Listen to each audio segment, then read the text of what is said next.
नमस्कार। आज हम रीडिंग कॉम्प्रिहेंशन के पैसेजेस के बारे में समझेंगे। अब सबसे मुख्यतः चीज़ यहाँ पर ये है कि जो बच्चे हिंदी मीडियम बैकग्राउंड से हैं या जिनका मीडियम इंग्लिश नहीं है वो रीडिंग कॉम्प्रिहेंशन पैसेजेस से बहुत डरते हैं। तो सबसे पहले हमें ये समझना होगा कि रीडिंग कॉम्प्रिहेंशन से डरने की ज़रूरत नहीं है। आप चाहे किसी भी मीडियम से हों, चाहे आप अपने रीजनल लैंग्वेज से पढ़े हों, आप पहली कक्षा से ही कम से कम इंग्लिश एक सब्जेक्ट की तरह तो पढ़े हैं, तो आपने इंग्लिश में कुछ ना कुछ पढ़ाई की है। इसलिए जो इंग्लिश में पैसेज आता है उसको देख के डरने की ज़रूरत बिल्कुल भी नहीं है, उसे समझने की कोशिश करें। आजकल जो रीडिंग कॉम्प्रिहेंशन के क्वेश्चंस हैं वो समय के साथ बदलते जा रहे हैं। पहले इस तरीके के क्वेश्चन पूछे जाते थे कि इसका पर्यायवाची क्या होगा या इसका विपरीत क्या होगा, इसका एंटोनिम क्या होगा, सिनोनिम क्या होगा, पर आजकल उस तरीके के क्वेश्चंस धीरे धीरे कम हो गए हैं। कुछ ही एग्ज़ाम्स ऐसे बचे हैं जिनमें उन तरह के क्वेश्चंस पूछे जाते हैं। ज़्यादातर एग्ज़ाम्स में ये पूछा जाता है कि इसमें ऑथर क्या कह रहा है या इस पैसेज से आपको क्या शिक्षा मिलती है, इस पैसेज से आप क्या निष्कर्ष निकाल सकते हैं या आप क्या तर्क दे सकते हैं। तो इस तरीके के क्वेश्चंस हैं, और जब इस तरीके के सवाल या प्रश्न पूछे जाते हैं तो सबसे ज़रूरी चीज़ क्या है? सबसे ज़रूरी चीज़ ये जानना है कि आपको पैसेज सही में समझ में आया है या नहीं। तो सबसे अच्छा तरीका ये होगा कि आप कोई भी एक पैसेज लीजिए, चाहे 2 घंटे लगे चाहे 3 घंटे लगे, आप उस पैसेज को पढ़ के उसके दिए हुए 4 या 5 क्वेश्चन सॉल्व करने की कोशिश करिए। सॉल्व करने के बाद आप ये देखिए कि या तो आपके वो क्वेश्चन सही हुए हैं या फिर आपके वो क्वेश्चंस गलत हुए हैं। मैंने कहा जैसे कि मैंने 2 घंटे लिए इन प्रश्नों को सॉल्व करने में, और मेरे अगर सारे उत्तर सही होते हैं इसका मतलब मेरी सबसे बड़ी कमज़ोरी यहाँ पर क्या हो गई? मेरी कमज़ोरी हो गई यहाँ पर टाइम की। मुझे समझ में आया पर मुझे समझने में 2 घंटे लगे, तो इसके लिए मुझे क्या करना पड़ेगा? मुझे अपनी स्पीड बढ़ानी पड़ेगी। तो पढ़ने की स्पीड बढ़ाने के लिए क्या है? ज़्यादा से ज़्यादा न्यूज़पेपर पढ़ना, आर्टिकल पढ़ना, उससे आपकी पढ़ने की स्पीड बढ़ेगी। आपको यहाँ पर ना सिर्फ पढ़ने की स्पीड बढ़ानी है, आपको यहाँ पर पढ़ने के साथ साथ समझने की भी स्पीड बढ़ानी है। दूसरा केस ये है कि 2 घंटे पढ़ने के बाद भी मेरे क्वेश्चंस गलत हुए, इसका मतलब ये हुआ कि मुझे ये कॉन्सेप्ट समझ में ही नहीं आया। तो यहाँ पर बहुत बड़ी प्रॉब्लम है। अगर हम ये बोलें कि 2 घंटे बाद तक भी मुझे ये चीज़ समझ में नहीं आई, तो इसका मतलब हमें समझने में तकलीफ़ है। और जब हम कहें कि समझने में तकलीफ़ है तो उसका एक ही तरीका है कि हम एडिटोरियल्स पढ़ें, हम कुछ चीज़ें पढ़ें इंग्लिश में, जिसके द्वारा हम चाहे अपने सब्जेक्ट का ही हो कोई भी पैराग्राफ पढ़ के उसको इंग्लिश में समझने की कोशिश करें। अब 2 चीज़ें और हैं, ख़ास तौर से जब हिंदी मीडियम के स्टूडेंट्स रीडिंग कॉम्प्रिहेंशन का सेक्शन करते हैं, तो रीडिंग कॉम्प्रिहेंशन एक ऐसा सेक्शन है जो ज़्यादातर सभी एग्ज़ाम्स में आता है, और डेफिनेटली ये एक स्कोरिंग सेक्शन है। जो स्टूडेंट्स खासकर मैथ्स और गणित से डरते हैं उनके लिए एक ये सेक्शन ऐसा सेक्शन है जो कि वहाँ पे जो कमी हुई है उसको पूरा कर सके। तो सबसे महत्वपूर्ण चीज़ यहाँ पर क्या है कि अगर ये पैसेज दोनों भाषा में दिए हुए हैं, तो अगर आपको इंग्लिश में समझ में नहीं आया तो आप हिंदी में समझ के उसके क्वेश्चन कर सकते हैं। पर कुछ एग्ज़ाम्स ऐसे होते हैं जैसे सीसेट, जहाँ पर ये एक ही भाषा में होता है, पर वहाँ पर भी आपको इसको समझना पड़ता है। तो वहाँ पर समझने के लिए क्या ज़रूरी है? वहाँ पर समझने के लिए सबसे ज़रूरी ये है कि आप उसके आसपास की इन्फॉर्मेशन देखें। जैसे अगर 5 सेंटेंस दिए हुए हैं, मुझे पहला और आखिरी सेंटेंस समझ में आया है और बीच के सेंटेंस में मुझे कन्फ्यूजन है, तो पहले और आखिरी को समझ के मैं ये अंदाज़ लगा सकती हूँ कि बीच में क्या जानकारी दी हुई होगी। तो आसपास की जो इन्फॉर्मेशन या जानकारी दे रखी है उससे आप मेन कॉन्सेप्ट पे आने की कोशिश करें। तो ये एक तरीका है पैसेज को अच्छे से समझने के लिए। दूसरा, अगर आपको कोई भी ये कहता है कि आप रीडिंग कॉम्प्रिहेंशन की कोचिंग कर लीजिए या कोचिंग करने से ये प्रॉब्लम सॉल्व हो जाएगी, तो वो बिल्कुल ही गलत है, क्योंकि ये एक ऐसी चीज़ नहीं है जो आपको कोई और सिखा सके। ये आपको खुद ही प्रैक्टिस करके आएगा। जितनी आप प्रैक्टिस करेंगे उतनी आप महारत हासिल करते जाएंगे। तो जैसा कि हमने कहा, आजकल इसका ट्रेंड बदल रहा है। जो प्रश्न पूछे जा रहे हैं वो अलग तरीके से आते हैं। पहले प्रश्न सिर्फ पर्यायवाची क्या है, विपरीत क्या है, उस पर फोकस्ड होते थे। आजकल के जो प्रश्न हैं वो उस पैराग्राफ को, उस पैसेज को समझने पे फोकस्ड हैं। दूसरी महत्वपूर्ण चीज़, कुछ एग्जाम्स ऐसे थे जहाँ 2-2, 3-3 पेज के पैसेजेस आते थे, अब वहाँ पर छोटे छोटे पैसेजेस आने लगे हैं।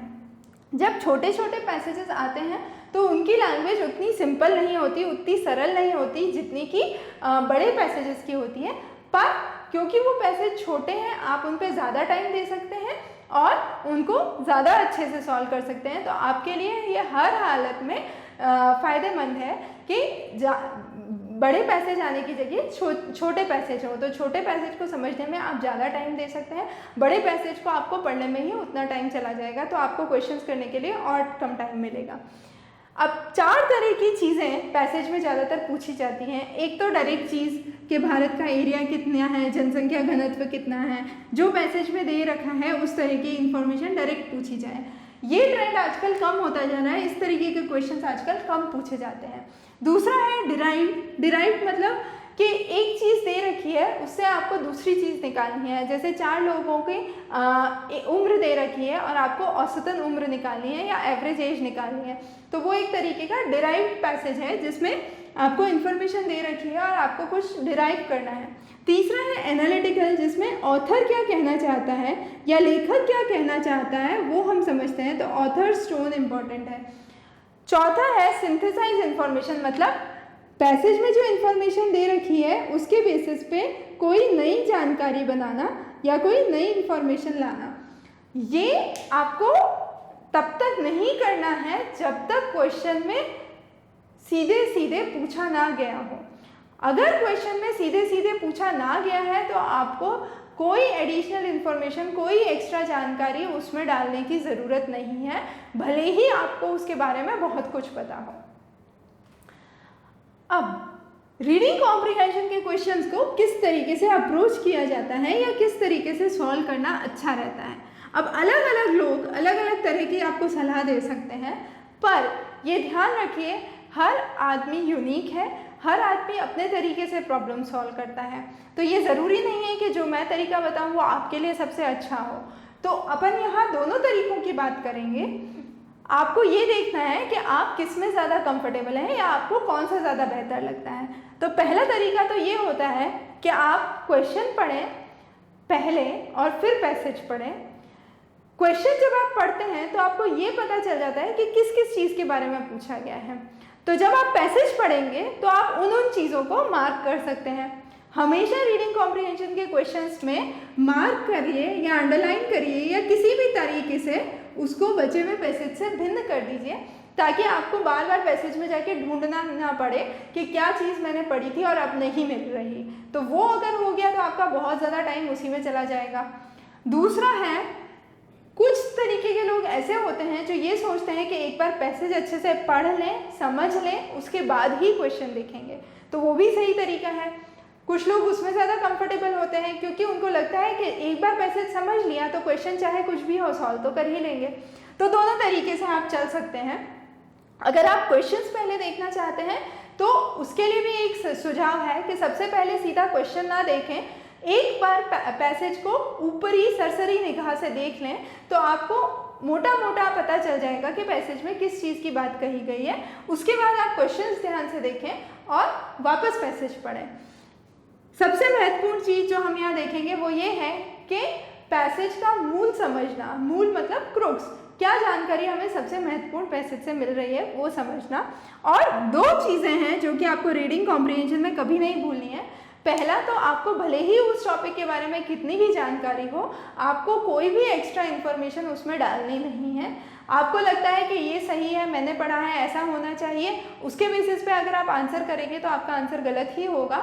जो पैसेज में दिया गया है सिर्फ उसी जानकारी के बल पे, सिर्फ उसी जानकारी के ऊपर आपको आंसर लिखने हैं। दूसरा है एलिमिनेशन, मतलब नकारना। अगर आपके पास 4 चॉइस दी गई हैं तो आप कुछ चॉइसेस को अपने आप, कुछ विकल्पों को अपने आप हटा दीजिए, ये समझ के कि ये तो विकल्प हो ही नहीं सकते, शायद ये हो सकता है या शायद ये हो सकता है। तो उससे एक बहुत महत्वपूर्ण फ़ायदा है, पहली चीज़ तो आपके विकल्प ही कम हो गए, और दूसरी चीज़ जब आप दोबारा में पैसेज को ध्यान से पढ़ेंगे तो आपको समझ में आ जाएगा कि इन दोनों में से कौन सा होना चाहिए। तो एलिमिनेशन बहुत ही महत्वपूर्ण चीज़ है जो आपको रीडिंग कॉम्प्रिहेंशन में करनी चाहिए। अब कुछ कीवर्ड्स होते हैं जो आपके लिए बहुत महत्वपूर्ण हैं। अब कुछ एग्जाम्स जिनमें रीडिंग कॉम्प्रिहेंशन सिर्फ इंग्लिश में पूछा जाता है, खासकर उन एग्जाम्स के लिए इन्फरेंस, कंक्लूजन, क्रूक्स, एसेंस और सेंट्रल थीम ये सब एक ही चीज़ है। तो चाहे इनमें से कोई भी शब्द आए, आपको ये बताना है कि इस पैसेज में मूल बात क्या है। दूसरा है अजम्पशन।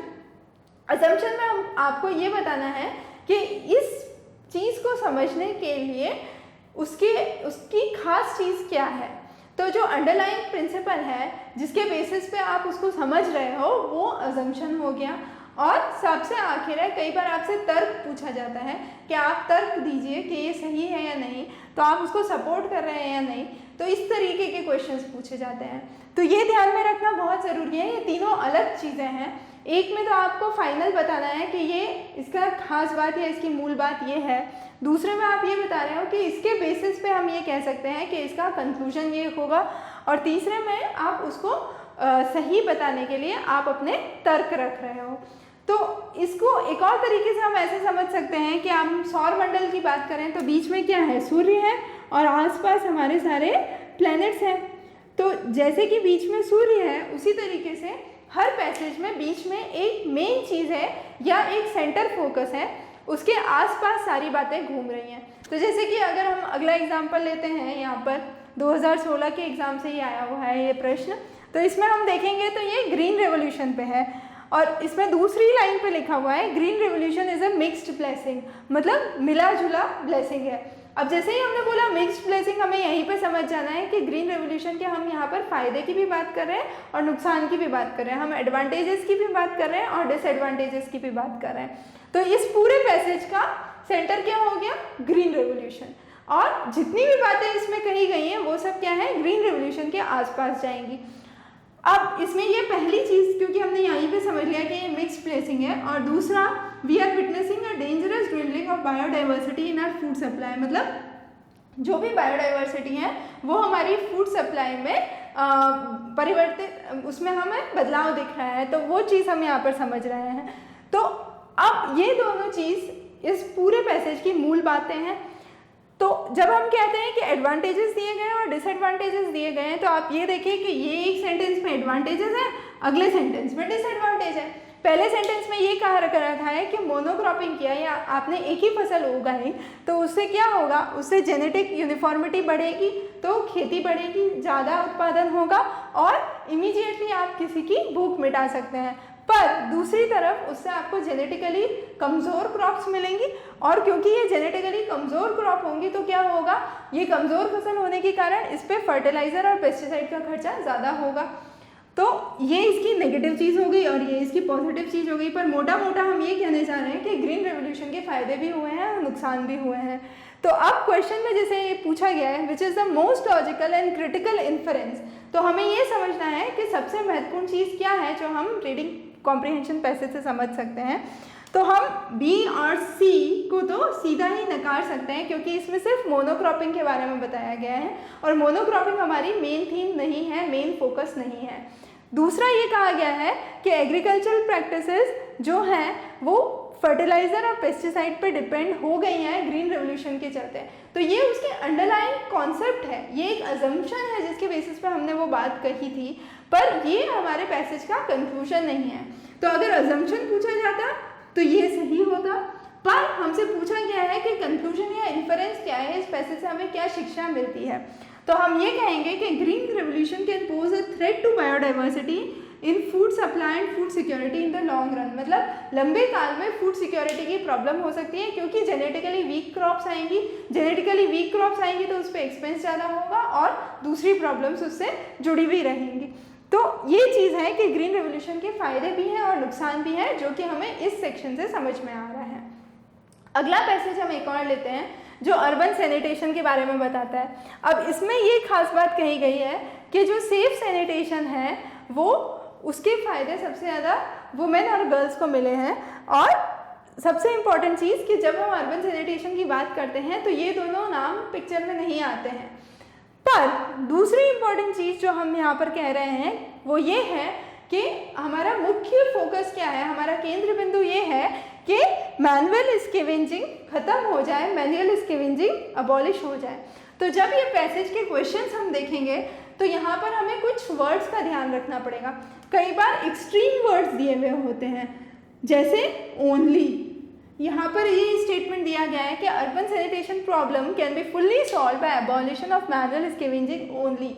हमने वहाँ पर हाईलाइट कर दी थी इम्पॉर्टेंट चीज़ कि हमारा मुख्य फोकस ये है कि किस तरीके से मैनुअल स्कैवेंजिंग खत्म हो, पर ये हमारा मुख्य फोकस है, हमारा एकमात्र फोकस या हमारा एकमात्र केंद्र बिंदु नहीं है। तो यहाँ पर हम ये कह रहे हैं कि ये हमारा एकमात्र केंद्र बिंदु है, तो ये स्टेटमेंट गलत हो गया। तो जहाँ पर भी एक्सट्रीम वर्ड्स आते हैं, ओनली, ऑलवेज, एवर, उसको हमें बहुत ध्यान से देखना पड़ेगा। दूसरा स्टेटमेंट ये कह रहा है कि there is a need to promote greater awareness of safe sanitation in urban areas. ये बिल्कुल सही है, जो कि हमें पहले स्टेटमेंट से ही पता चल जाता है। तो इसका मतलब यहाँ पर पहला स्टेटमेंट गलत हुआ, दूसरा सही हुआ, तो हमारा आंसर यहाँ पर बी होगा, दैट इज़ टू ओनली। अब अगले पैसेज पे हम आते हैं। ये थॉमस पेन की बुक से लिया गया है, राइट टू मैन, और इसमें इसने जो भी बात कही है, हम अगर उसको समरी में देखें तो वापस यहाँ पर सिर्फ 2 लाइन है जहाँ पर उस पूरे पैसेज की समरी है। ये कह रहा है कि she has made natural wants greater than the individual wants, मतलब जो हमारी नेचुरल वांट्स हैं वो हमारी इंडिविजुअल वांट्स, इंडिविजुअल पावर्स से ज़्यादा हैं, और हम उनको कैसे पूरा कर सकते हैं? हम उसको सोसाइटी से जुड़ के ही पूरा कर सकते हैं। अगर हम सोसाइटी से नहीं जुड़ेंगे या सोसाइटी की मदद नहीं लेंगे तो ये पॉसिबल नहीं है। Without the aid of society, मतलब सोसाइटी की मदद के बिना no one man is capable of it, मतलब कोई भी आदमी उसके लिए सक्षम नहीं है। तो अगर हम ये सेंटेंसेस देखें तो यहाँ पर वापस हम वही कर सकते हैं, एलिमिनेशन का तरीका लगा सकते हैं। जैसे social life is a specific characteristic of man, ऐसा तो पैसेज में कहीं कहा ही नहीं गया है क्योंकि एनिमल्स की कहीं बात हुई नहीं है, तो ये चीज़ तो हमें पैसेज से मिल ही नहीं रही है। अब अगर हम आखिरी सेंटेंस यहाँ पर देखें कि diverse natural wants force man towards a social system, तो ये बिल्कुल सही है, क्योंकि इस लाइन से हमें ये समझ में आ रहा है कि हमारी सोशल वांट्स, हमारी जो नेचुरल वांट्स हैं वो किसके द्वारा आ रही हैं? सोशल सिस्टम के द्वारा आ रही हैं। तो हम अगर ये कहें कि diverse natural wants forced man towards a social system, क्योंकि हमारी इतनी विभिन्न नेचुरल वांट्स थी कि उसकी वजह से हमें एक सोशल सिस्टम अडॉप्ट करना पड़ा, तो ये बिल्कुल सही होगा। तो ये स्टेटमेंट आपका सही हो जाता है। अब हमारा एक और वीडियो है जो कि आपको यूज़फुल लगेगी, रीडिंग कॉम्प्रिहेंशन पे ही है, पर ये इंग्लिश में है, तो अगर आप चाहें तो आप इसको देख सकते हैं एक बार। अब कुछ शब्द होते हैं जिनको हम अलग अलग कैटेगरी में डाल सकते हैं। एक कंक्लूजन वर्ड्स हैं, तो अगर आपको बड़ा सा पैसेज दिया है, उसके एंड में दिया हुआ है दस, therefore, hence, in summary, in conclusion, तो आप शुरुआत में सिर्फ वही पढ़िए, क्योंकि उसको पढ़ के आपको समझ में आ जाएगा कि ये पैसेज किसके बारे में है, तो वो उस पैसेज का मूल संदेश रहेगा आपका। दूसरा है कॉन्ट्रास्ट वर्ड, मतलब अगर 2 बच्चे हैं, मैं बोलूँ एक ये करता है और दूसरा ये नहीं करता है, तो he is doing something, however the other one is doing this, तो however वर्ड क्या है? कॉन्ट्रास्ट बताता है दोनों के बीच में। however, but, nonetheless, although, despite, ये सारे वर्ड्स 2 चीज़ों के बीच में विभिन्नता बताते हैं या कॉन्ट्रास्ट बताते हैं। और फिर कुछ शब्द हैं जो कंटिन्यूटी बताते हैं, मतलब ये हुआ, इसके बाद ये भी हुआ और इसके बाद ये भी हुआ, तो वो वर्ड्स हैं similarly, more over, additionally, in the same way, likewise.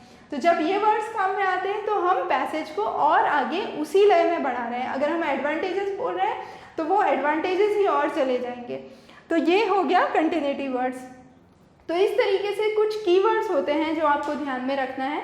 जैसा कि हमने कहा, रीडिंग कॉम्प्रिहेंशन पैसेज से डरने की ज़रूरत बिल्कुल भी नहीं है।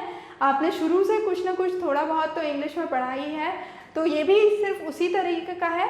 सिर्फ ये सोच के कि एग्ज़ाम में रीडिंग कॉम्प्रिहेंशन आता है हम उससे डर जाएं तो वो गलत होगा। अगर आप उसको समझ सकते हैं तो आप डेफिनेटली बहुत अच्छा स्कोर कर सकते हैं रीडिंग कॉम्प्रिहेंशन में। हम आगे भी इस तरह की और क्लासेस लेंगे। धन्यवाद।